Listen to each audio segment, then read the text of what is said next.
Mesdames, Messieurs, c'est toujours un plaisir de vous retrouver à ce 13h sur TV+.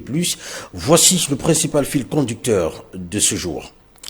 C'est autour du thème pour des soins plus justes que le monde entier s'est mobilisé ce 4 février pour lutter une fois de plus contre le cancer. Au sein de l'ASAFAC, plusieurs activités étaient au menu afin de sensibiliser et de soutenir des personnes qui souffrent de cette maladie dans notre pays. Bienvenue à toutes et à tous pour parler de cancer, mais aussi des actions humanitaires. Nous avons comme invité Jeanne d'Arc Candes, qui est la présidente de l'ASAFAC. C'est une organisation non gouvernementale. Madame, bon après-midi et bienvenue. Bonjour et merci. C'est un plaisir de vous avoir sur ce plateau. Nous rappelons que vous êtes la présidente de l'ASAFAC. Qu'est-ce qu'on doit comprendre dans ASAFAC ? ASAFAC, on va dire, c'est l'association pour le soutien et l'aide aux femmes atteintes de cancer. C'est une association qui existe depuis un peu plus de 5 ans et qui a des actions aussi bien en amont du cancer qu'à l'aval. En amont, on va parler de sensibilisation au dépistage et d'incitation au dépistage précoce des cancers.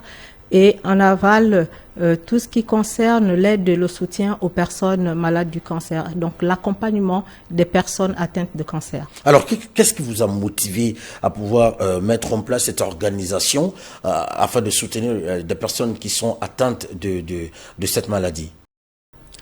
ASAFAC, on va dire, c'est l'histoire des traumatismes, les traumatismes d'enfance. Vous avez une anecdote personnelle ? Oui, ASAFAC est né donc de mon histoire familiale. Ma maman est décédée d'un cancer du col de l'utérus qui avait été détecté en phase terminale. Le comble du désespoir, c'est qu'elle décède dans mes bras après une très longue nuit d'agonie. Ensuite, il y a eu quelques années plus tard la rencontre avec des personnes atteintes de cancer que dans le cadre de mon activité professionnelle, donc le conseil en images, je devais relooker. Au sortir de cet événement, et ayant constaté qu'en réalité les choses n'avaient pas beaucoup évolué, donc entre 1988 lorsque ma maman était décédée et 2015 lorsque je rencontre ces femmes, malgré les avancées thérapeutiques, sur le plan social, il n'y avait pas eu d'énormes avancées.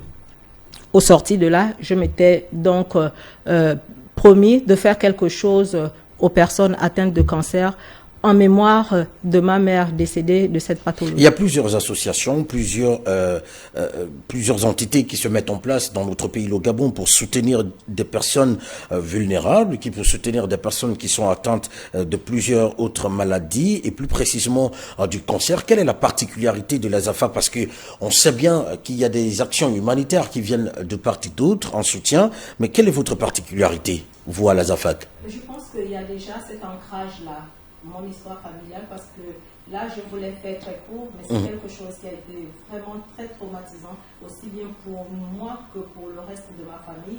Et donc, par rapport aux actions que nous menons, malgré les difficultés que nous pouvons rencontrer sur le terrain, et des difficultés, il y en a beaucoup, malgré ces difficultés-là, et des fois, l'envie d'abandonner, il y a ce rappel-là, cet ancrage-là qui vous ramène à la réalité et à la promesse que vous vous êtes faite de pouvoir accompagner, d'être prêt auprès des personnes malades du cancer et d'être avec elles. C'est vraiment un combat de la vie. J'ai envie même de dire que c'est ma mission divine sur Terre. Alors, qu'est-ce que vous décriez? Parce que tout à l'heure, vous aviez fait comprendre que de 1988, l'année où malheureusement vous perdez votre maman qui était atteinte de cette maladie, de 1988 à aujourd'hui, il n'y a pas une avancée significative en ce qui concerne une prise en charge sociale de cette maladie. Qu'est-ce que vous décriez justement dans la société en ce qui concerne le côté social même de la question? Le côté social, la prise en charge médicamenteuse, elle a évolué. Donc il y a la CNAMGS qui est là, qui prend en charge les malades du cancer. Mais sur le plan social, il y a toujours cette stigmatisation des personnes atteintes de cancer, et particulièrement les femmes. Je constate sur le terrain que les femmes sont plus stigmatisées que les hommes. Et d'ailleurs, beaucoup de femmes se retrouvent seules, abandonnées par leur conjoint lorsqu'elles sont malades. Et c'est quelque chose qu'on déplore, parce que lorsque c'est l'homme qui est malade, très souvent la femme est là, elle l'accompagne.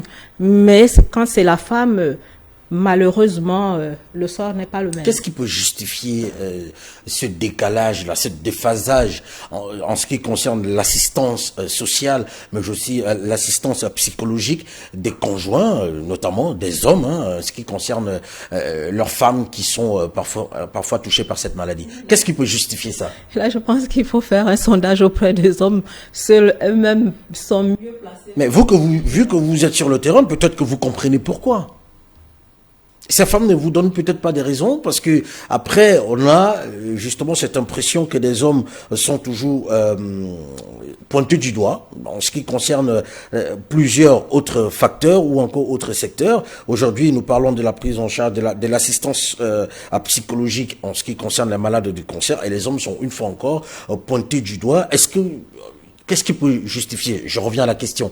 Est-ce que ces femmes vous donnent des raisons parfois qui peuvent justifier l'absence de ces hommes auprès de leurs femmes? Il y a plusieurs raisons à cela. Il y a plusieurs raisons, et moi j'en citerai une particulièrement. Je pense que il y a j'en citerai deux. Il y a le fait de ne pas reconnaître cette personne-là qu'on a aimée à un moment donné. Donc, en ce qui concerne le cancer, aussi bien la maladie elle-même que le traitement altère le physique de la personne. Donc, soit, si c'est le cas d'un cancer de sein, il y aura une ablation du sein qui va se faire. Alors, la personne déjà elle-même, la malade, ne se retrouve pas, est plus ou moins déconnectée d'avec son corps. C'est pas le conjoint qui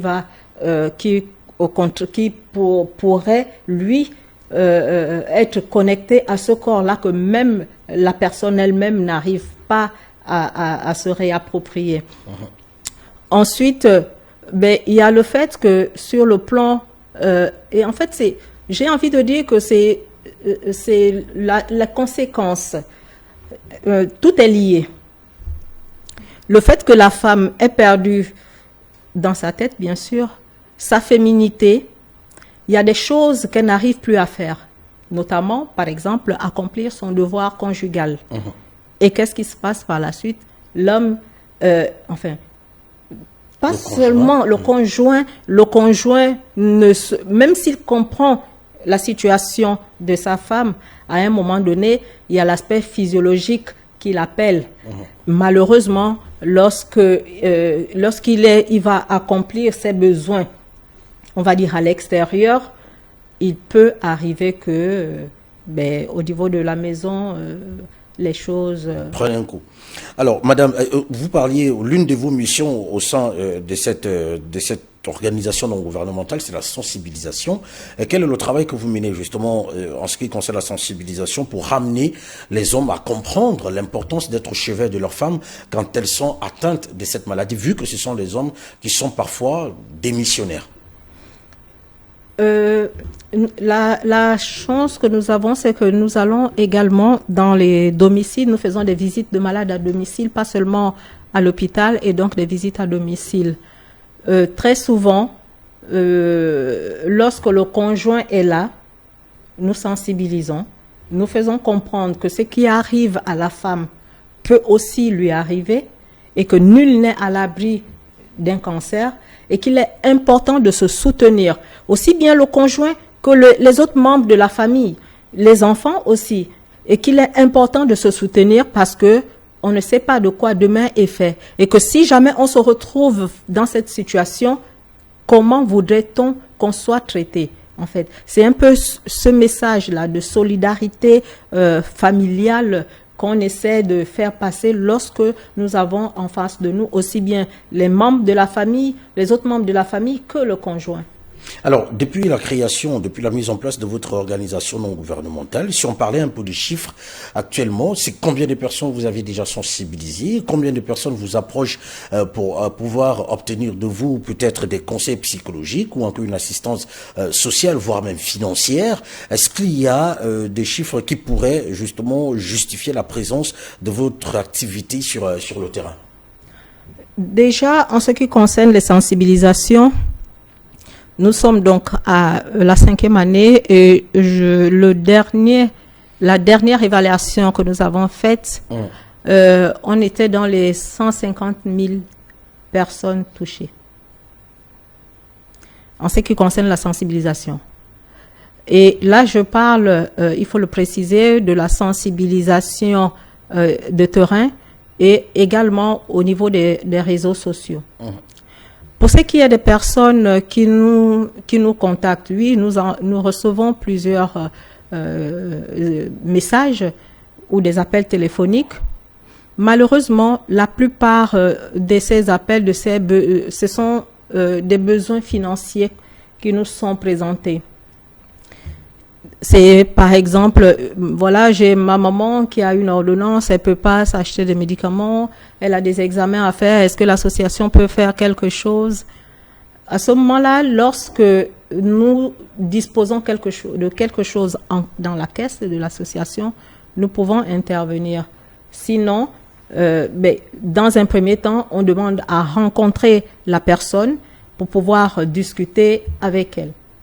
Alors, justement, vous parliez de sensibilisation. Le 4 février dernier, la journée mondiale contre le cancer qui était consacrée à la prévention, la détection et le traitement du cancer. Le thème qui a été choisi, c'était pour des soins plus justes. Et à travers plusieurs activités, votre ONG a voulu donner une coloration particulière à la dite journée. Et notre reporter Alexandre Mbaondo était à vos côtés.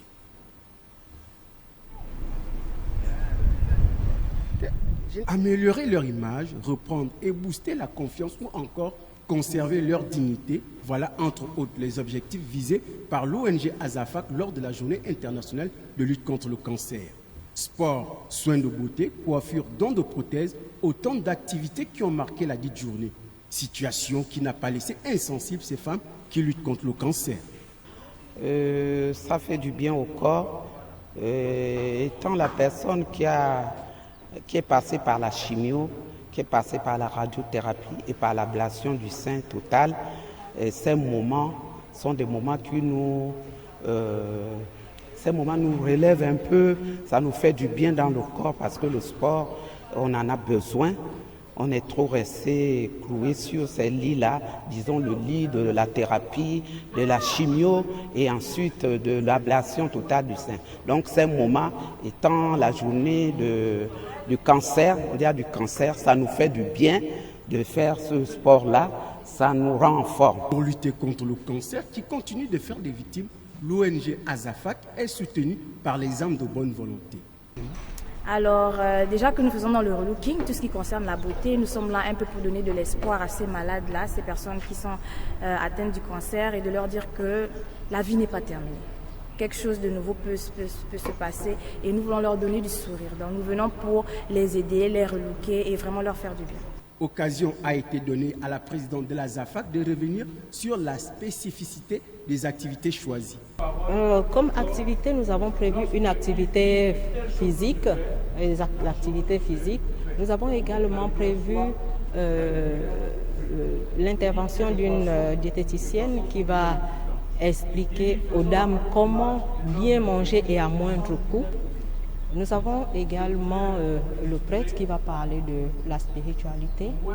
Pourquoi? Parce que on a constaté que la maladie, c'est quelque chose qui entraîne une remise en question existentielle. Et très souvent, la seule issue, le seul recours, on sait déjà que le cancer est synonyme. Pour beaucoup, cancer est synonyme de mort. Et en fait, la seule issue positive du cancer, quand j'entends par issue positive, c'est la guérison. C'est surtout sur le plan spirituel. Si en 2022, il était question de comprendre et de reconnaître qu'il existe des inégalités dans la prise en charge du cancer dans le monde entier, en 2023, il s'agit de réunir les populations afin de combattre ensemble ces fléaux et d'en limiter le nombre de décès.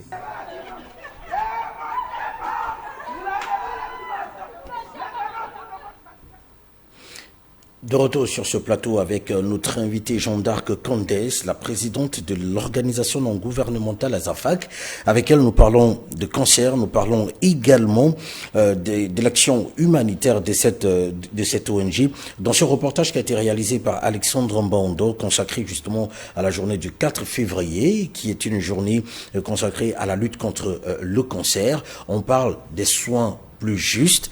Et on parle également d'inégalité en ce qui concerne la prise en charge. Est-ce qu'il y a une justification face à cela pour que le monde entier se mobilise autour du thème pour des soins plus justes? Donc, le thème pour des soins plus justes, donc c'est un thème de l'Organisation mondiale de la santé. C'est justement parce qu'ils ont constaté qu'aussi bien dans les pays développés que dans les pays à faible revenu, il y avait ces inéquités-là au niveau de la prise en charge des malades. Les raisons sont multiples, entre autres la situation géographique.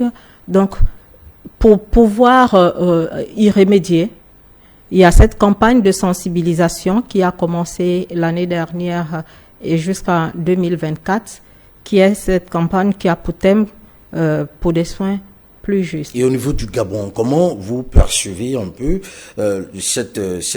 cette prise en charge au niveau du Gabon? Est-ce que c'est équitable? Est-ce que c'est selon la tête du malade ou en fonction du rang social du malade? Comment se passe la prise en charge, vous qui êtes proche de ces personnes atteintes du cancer? Alors, il y a plusieurs niveaux de prise en charge au niveau des malades du cancer, au niveau de la CNAMGS. Moi, je travaille beaucoup plus avec des personnes dites gabonais économiquement faibles. Donc, à chaque statut, on va dire, un pourcentage de prise en charge, sachant que pour les Gabonais économiquement faibles, la prise en charge est totale. Oui, la prise en charge peut être totale, mais on déplore souvent le fait que dans certains hôpitaux, quand on rencontre certains malades, on estime que quand on a la carte CNAMGS, on n'est pas prioritaire en ce qui concerne la prise en charge. Est-ce que c'est le constat que vous faites souvent sur le terrain? Ça, c'est maintenant en fonction de la gestion des responsables de chaque, du responsable de chaque hôpital, en fait. Mais il y a je veux dire, il est question de prendre en charge toutes les personnes malades du cancer, donc sans distinction de statut social. Maintenant, certainement, je n'en suis pas sûre, mais certainement qu'au sein de certains hôpitaux, il y a peut-être, la gestion du responsable qui se fait différemment. Il faut voir seulement, même quand il s'agit d'acheter les médicaments, disons-le clairement, quand on va dans une pharmacie et qu'on a son ticket CNAMGS, on n'est pas prioritaire par rapport à la personne qui vient payer sans couverture sociale. Alors, à partir de cet instant, on parle justement de cette discrimination qui a été décriée dans le reportage que vous décriez également. Votre action humanitaire est-elle efficace selon vous? Et je peux aisément dire qu'elle est très efficace.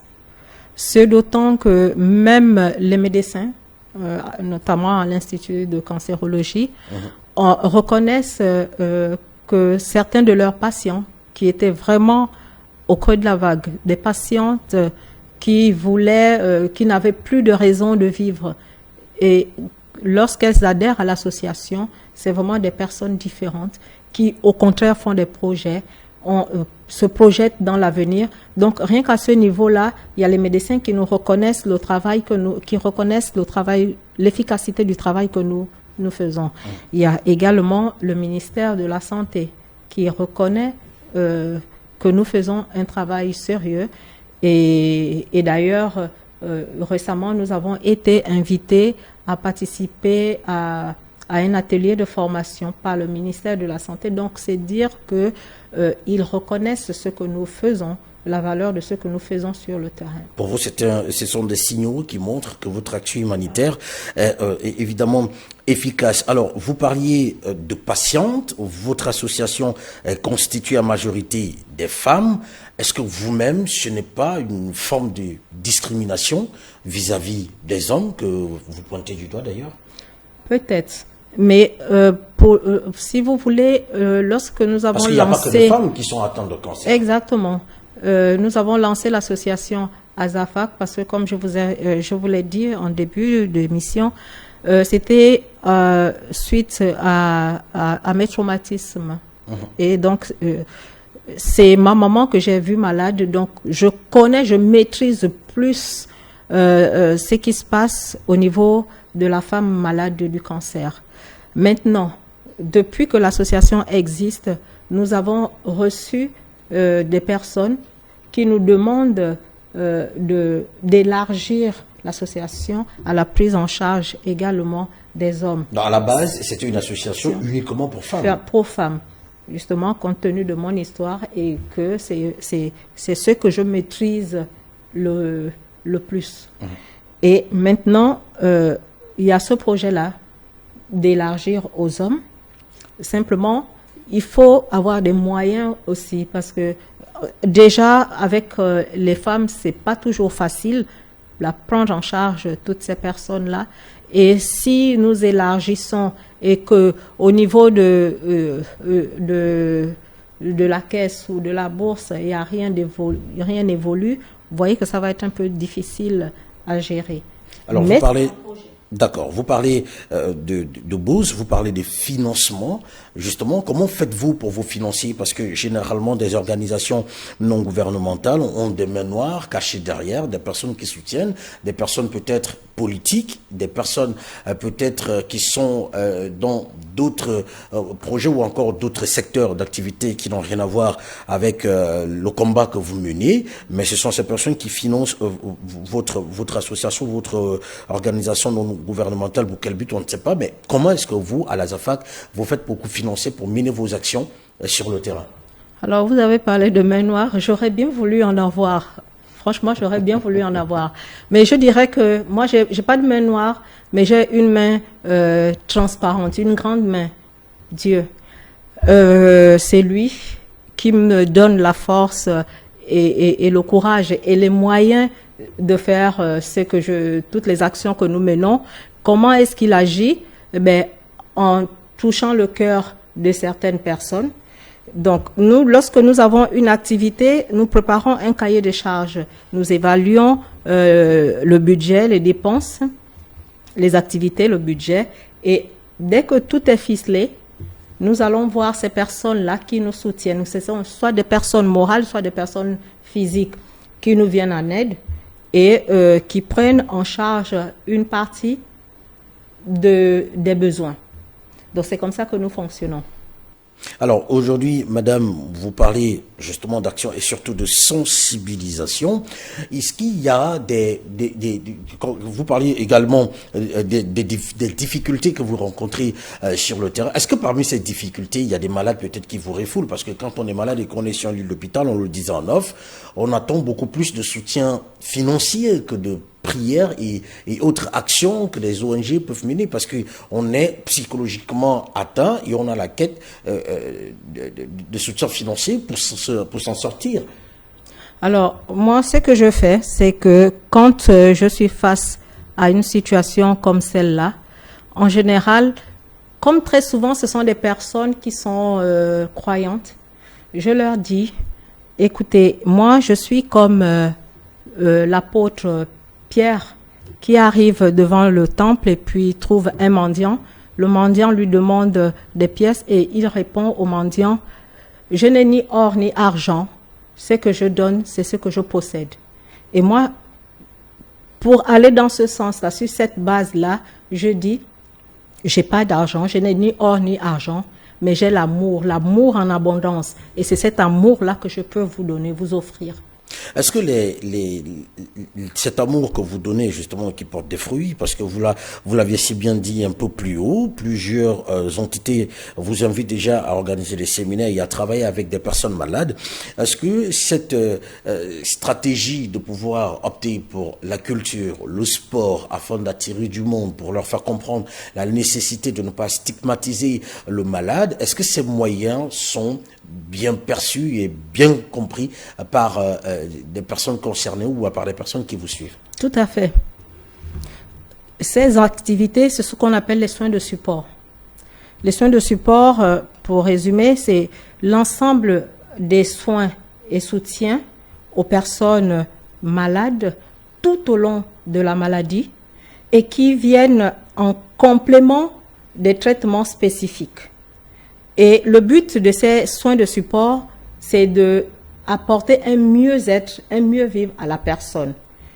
Juste, entre parenthèses, les soins de support sont pris en charge par la sécurité sociale en France, par exemple, depuis plus de 15 ans. C'est vous dire que c'est pas un luxe, en fait. Quand on prend le sport, malgré la maladie, la personne malade a besoin de faire des exercices, une activité physique, qui n'est pas forcément une activité sportive, mais une activité physique, pour un mieux-être, pour pouvoir aussi retrouver un certain équilibre. Quand on prend la diététique, l'aspect diététique, bien manger, ce qu'il faut savoir aussi, j'ai oublié de préciser, c'est que le traitement du cancer, notamment la chimiothérapie, la radiothérapie et peut-être même l'immunothérapie, ont des conséquences. Ils traitent peut-être, mais ils ont des effets secondaires. Et c'est pour traiter ces effets secondaires-là qu'on a besoin des soins de support. L'effet secondaire de la douleur, par exemple, on a besoin de la traiter avec les soins de support. La perte des cheveux, dû à la chimiothérapie, la perte de cheveux, la chute des ongles, etc., les sourcils, ça, on a besoin des soins de support. Voyez? Donc, en fait, c'est quelque chose, ce n'est pas un luxe, mais c'est une nécessité. Et c'est très important pour l'équilibre, pour le mieux-être de la personne malade. Alors, il y a plusieurs sortes de cancers, comme on le sait très bien, cancer du sein, cancer du col de l'utérus, pour ne rester que sur la femme. Quelle catégorie de cancers rencontrez-vous au quotidien dans vos actions humanitaires? On rencontre beaucoup de cancers du sein, suivi du cancer de l'utérus, du col de l'utérus, le cancer des ovaires. C'est essentiellement ces 3 types de cancers que l'on rencontre. On a aussi le cancer de manière fréquente. Oui, on a aussi au sein de l'association, par exemple, le cancer,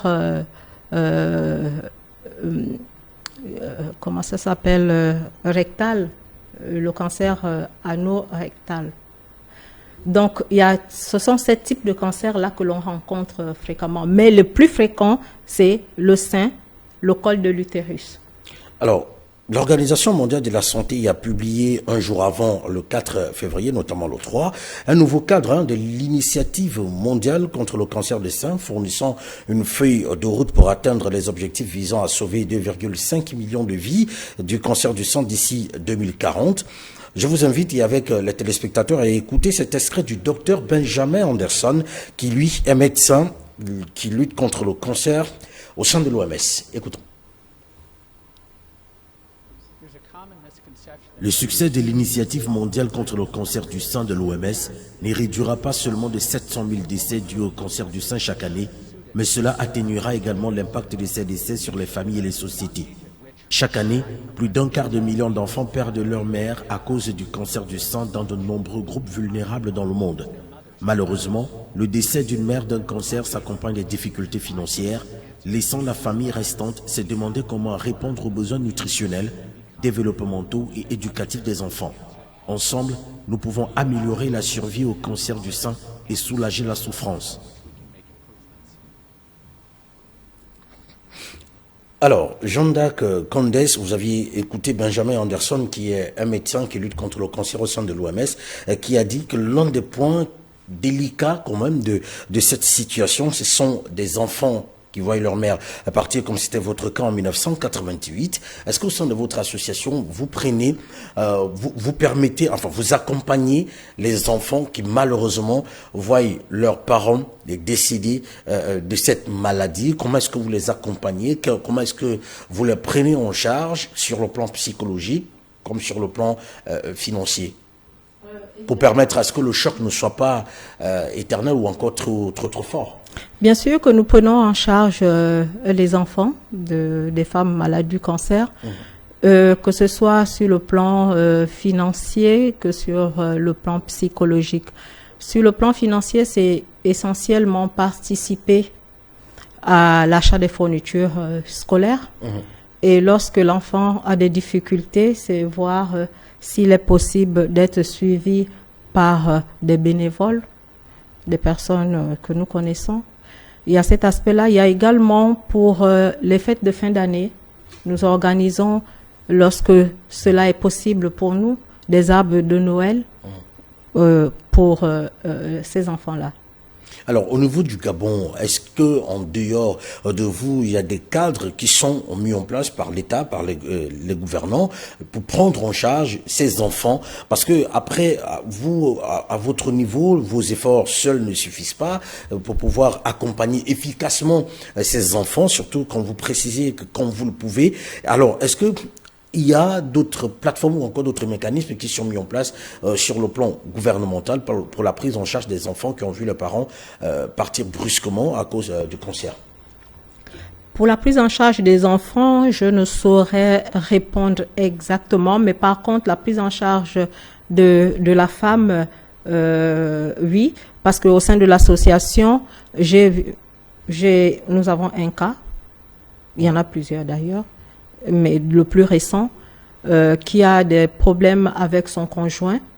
Et donc, au niveau des affaires sociales, le ministère des Affaires sociales a pris le relais par rapport à cette situation et a tranché, par exemple, que la femme, étant donné que c'est quelqu'un qui ne travaille pas, alors que le mari, donc le mari devait prendre avec lui la garde des enfants, devait avoir la garde des enfants. Vous faites bien de parler du ministère des Affaires sociales. Quel est le lien que vous entretenez avec cette entité? Parce que après, vous êtes plus proche de cette entité que d'autres entités. Alors, quel est le lien? Quelles sont les actions que vous menez de manière conjointe, si ce n'est peut-être les saisir quand il y a un conjoint qui joue un peu au rebelle? Voilà, par exemple, c'est ça. Donc, se rapprocher des affaires sociales. Et puis, il faut savoir aussi que nous dépendons du ministère de la Santé et des Affaires sociales aussi. Donc, il y a ce lien-là naturel, j'ai envie de dire, qui existe déjà. Et par rapport au ministère de la Santé et des Affaires sociales, lorsque nous organisons des événements, nous les invitons, ils sont présents et vice-versa. Alors, l'année dernière, vous avez opté pour le théâtre, en ce qui concerne la sensibilisation. Vous avez fait le tour des communes, notamment Doum, Libreville, Ovendo et à Konda. Déjà, peut-être revenir un peu sur l'engouement. Comment vous aviez trouvé cette caravane que vous aviez organisée pour sensibiliser contre le cancer et surtout à travers le théâtre? Alors, le choix déjà du théâtre par rapport dans le cadre de la campagne de sensibilisation, il faut savoir que le théâtre déjà est un moyen de communication. Le théâtre, au-delà de son aspect, de sa fonction divertissante, le théâtre a un côté didactique et thérapeutique. Donc sur le plan didactique, on a la possibilité de dénoncer certaines choses, certains faits de société, sans pour autant être indexé de quoi que ce soit. Nous avons la possibilité de sensibiliser également. Et pour ce qui est de l'aspect thérapeutique, pour les femmes et pour les populations aussi, pour les femmes, le fait de se mettre face au public est une thérapie pour elles. Il y a le fait d'apprendre déjà le texte. Parce que la chimiothérapie, ce sont les femmes malades qui sont les comédiennes. Ah, d'accord. Ce sont les femmes malades qui sont comédiennes. Et ce sont des personnes qui sont très courageuses et formidables parce que la chimiothérapie altère aussi la mémoire. Donc, apprendre les textes, c'était déjà un challenge, même s'il s'agit de leur vécu, mais c'est pas forcément le rôle qui est attribué à la personne qui l'a vécu. Et donc, le fait d'apprendre déjà ce texte-là, c'est un challenge. C'était tout un challenge. Ensuite, prendre la parole en public, parler en public, se mettre face à un public. Tout ça là, ce sont des choses qui ont contribué à rebooster la confiance en soi et même l'estime de soi qu'elles avaient perdue justement à cause de la maladie et des effets secondaires des traitements. Et au niveau de la population, le fait de dénoncer certains faits, il y a au niveau des spectateurs, il y a ce qu'on appelle au théâtre la catharsis. La personne va se retrouver dans le rôle d'un des personnages et à partir de ce moment-là, elle va vivre la situation comme si c'est elle qui l'avait vécue. Et au sortir de là, il y a ce côté affectif-là qui... Il y a une autre perception. Il y a une autre perception, voilà. Il y a une autre perception de la chose. Alors, est-ce que pendant ces caravanes, vous aviez eu, par exemple, des personnes qui s'intéressaient encore plus, par exemple, au traitement du cancer ou encore savoir comment peut-être prendre en charge ou vivre avec une personne qui est atteinte de cette maladie? Des personnes qui s'intéressent. Est-ce qu'il y avait des personnes, par exemple, des spectateurs qui venaient à cet événement, qui vous approchaient pour mieux comprendre comment vivre avec une personne atteinte du cancer, parce que c'était l'un des objectifs? Alors moi, je vous citerai juste 2 exemples. Nous étions en représentation au niveau de rond-point le quartier, j'oublie. C'était dans quelle commune? Nzanyon, au rond-point de Nzanyon. À Libreville. Voilà, à Libreville. À la fin de la représentation, il y a une jeune dame qui est venue vers nous, a pris nos coordonnées. Elle nous a dit vraiment merci. Je suis étudiante en médecine et j'ai beaucoup appris ce soir. Je ne savais rien des cancers. Mais ce que j'ai appris ce soir est énorme. Mais vraiment, merci beaucoup. Je pense que lorsqu'on arrivera à ces chapitres-là, je serai déjà à l'aise. Ça, c'est au rond-point de Nzanyon. Lorsque nous avons fait une représentation, la représentation de la faculté, à la faculté de médecine, donc au CUS, c'était la même chose. Les étudiants de première, deuxième année, qui n'avaient pas encore abordé ce thème, nous ont vraiment remerciés et étaient en admiration devant ces femmes qui maîtrisent en fait le cancer. Voilà.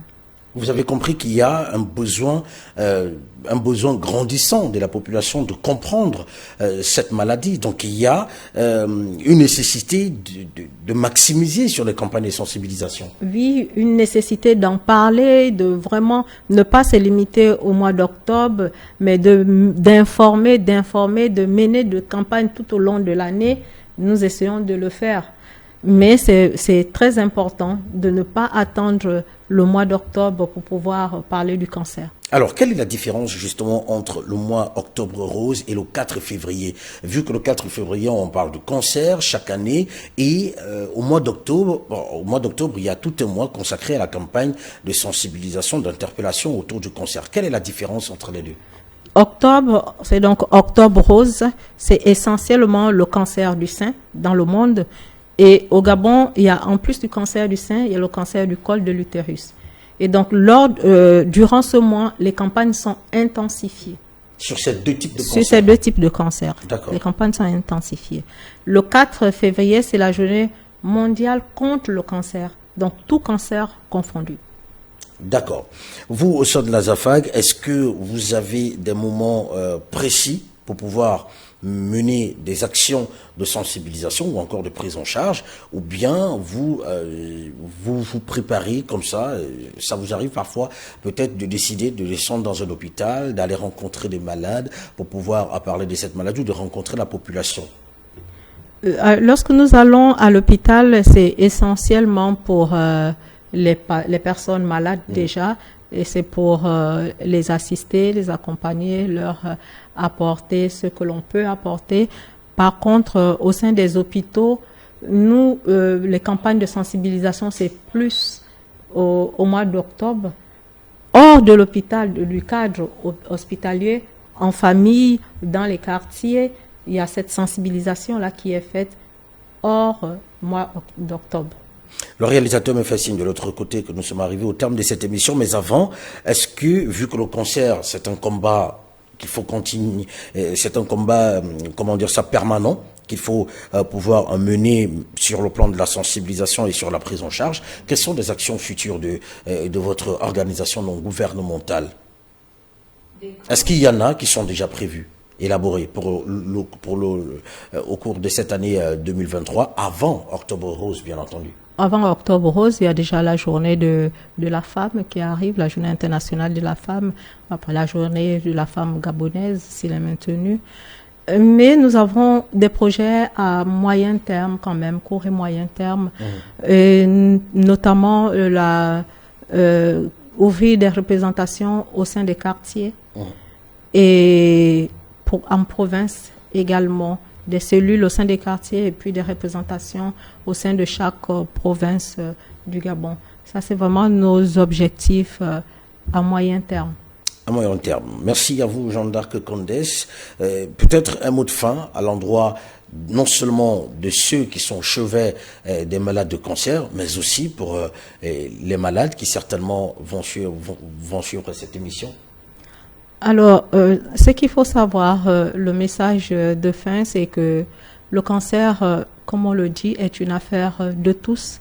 Nul n'en est à l'abri et qu'il est important de se soutenir, non seulement de participer au dépistage, aux campagnes de dépistage lorsqu'elles sont menées, mais de soutenir les personnes qui malheureusement sont déjà atteintes. Et nous avons aussi besoin d'un soutien, comment dire ça, parce que le défi social que nous rencontrons, c'est celui du bénévolat.